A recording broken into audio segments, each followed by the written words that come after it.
दोस्तों आप सभी को राम राम। बहुत ही इंपॉर्टेंट अपडेट यहाँ पे मैं आपको बता रहा हूँ। देखिएगा, जो स्टॉक मार्केट के पॉइंट ऑफ व्यू से और एफआईआई के पॉइंट ऑफ व्यू से अच्छी नहीं है। तो क्या आपको पता है कि अगर आपको देखिएगा दो एसेट आपके पास हैं और एक में देखिएगा आपको सरकार की तरफ से बेनिफिट्स दिए जा रहे हैं और एक में नहीं दिए जा रहे हैं, तो दोनों का असर पड़ेगा। ये एसेट पे ज़्यादा रुझान आएंगे, इस एसेट पे कम रुझान आएंगे। तो सेम होता है स्टॉक मार्केट में, बॉन्ड मार्केट में, गोल्ड मार्केट में, क्रिप्टो में और भी देखिएगा सिक्योरिटीज में। तो ये चीज आपको यहाँ पे बतानी बहुत ही इंपॉर्टेंट है, क्योंकि एफपीआई रूल से रिलेटेड अपडेट आया है जो आपको पता होना चाहिए। और अगर आप ऑप्शन ट्रेडर हैं तो आपको और ज्यादा पता होना चाहिए, क्योंकि अगर आप देखेंगे सेबी ने ईज करा है।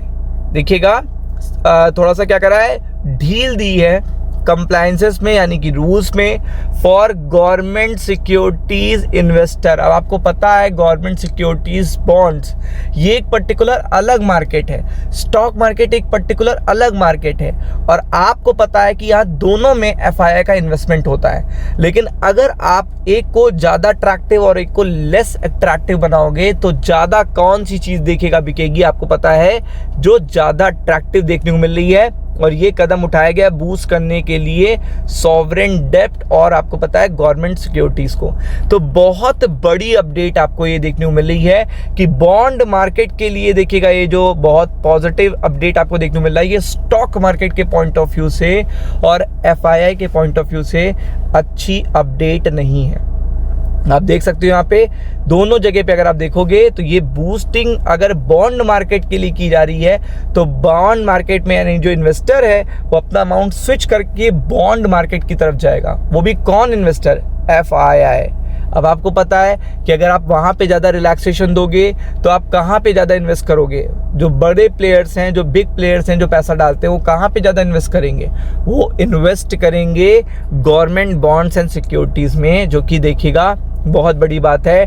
डेप्ट के इनफ्लो को बढ़ाने के लिए कदम उठाया गया है, जो कि स्टॉक मार्केट के पॉइंट ऑफ व्यू से अच्छा कदम नहीं है। अगर आप देखोगे, क्योंकि एफआईआई ऑलरेडी यहाँ पे आप देखोगे बिकवाली के मूड में।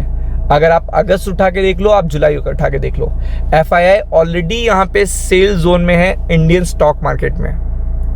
और अगर ऐसे में ये कदम देखने को मिलता है, ये अनाउंसमेंट देखने को मिलता है, देखिएगा अनाउंसमेंट देखने को मिला है, foreign portfolio investor investing solely in government securities under the fully accessible route will no longer be required to provide investor group details. तो आप देख सकते हैं कि यहाँ पे एकदम पूरी तरीके से उनके लिए ईज कर दिया है कि अगर आप गवर्नमेंट सिक्योरिटीज़ में फुल्ली एक्सेसिबल रूट से देखिएगा आप इन्वेस्टमेंट कर रहे हो तो आपको कोई ग्रुप की डिटेल प्रोवाइड करने की ज़रूरत नहीं है। आप देख सकते हो यहाँ पे in a circular SEBI said these investor will be also be exempted for certain disclosures. अब इनको डिस्क्लोजर भी नहीं देखने पड़ेंगे। और वहीं पर अगर आप देखेंगे तो जेन स्ट्रीट में देखिएगा, आपको पता है, या फिर इससे पहले भी एफआईआई के जितने भी देखिएगा रूल्स आ रहे हैं उसमें डिस्क्लोजर्स बढ़ाए जा रहे हैं, ना कि कम करे जा रहे हैं। अगर आप बात करते हैं स्टॉक मार्केट की, अब आप समझिएगा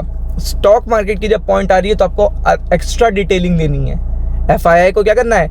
एक्स्ट्रा डिटेलिंग देनी है। लेकिन गवर्नमेंट बॉन्ड्स एंड सिक्योरिटीज में ये कम कर दिया गया है। तो आप समझ सकते हो कि अगर ये कम करा गया है तो एफआईआई कहाँ पे अट्रैक्ट होंगे? जहाँ पे उन्हें फिक्स्ड इनकम भी दिख रही है और उनका रूट भी बहुत आसान कर दिया गया है। तो the change are intended. Change क्यों करा गया है? इंटेंट क्या है इसका है procedure to attract more long term overseas participation in Indian sovereign डेब्ट मार्केट। अब आप समझ लो कि यानी कि अट्रैक्ट करना इन इनफ्लो ऑफ डेब्ट मार्केट, आपको पता है वो भी फॉरेन का। तो आप समझ सकते हो कि अगर बॉन्ड मार्केट के लिए मैं हमेशा बताता हूँ कि कोई चीज़ अच्छी हो रही है तो ये स्टॉक मार्केट और क्रिप्टो मार्केट के लिए अच्छी बात नहीं है। और यहाँ तो बात सीधा किसकी हो रही है? एफआईआई की हो रही है। और आपको पता है एफआईआई ऑलरेडी अभी देखेगा इंडियन स्टॉक मार्केट में सेलिंग जोन में है। आप देख सकते हो सेलिंग जोन में देखने को मिल रहा है, will only need to pay fee to their designated depository participant to maintain registration for the next 3 years। तो आप देख सकते हैं कि ये चीज़ बहुत बड़ा इम्पैक्ट डालेगी कल स्टॉक मार्केट पे और आने वाले दिनों में एफआईआई पे। तो be prepared for it. Ram Ram.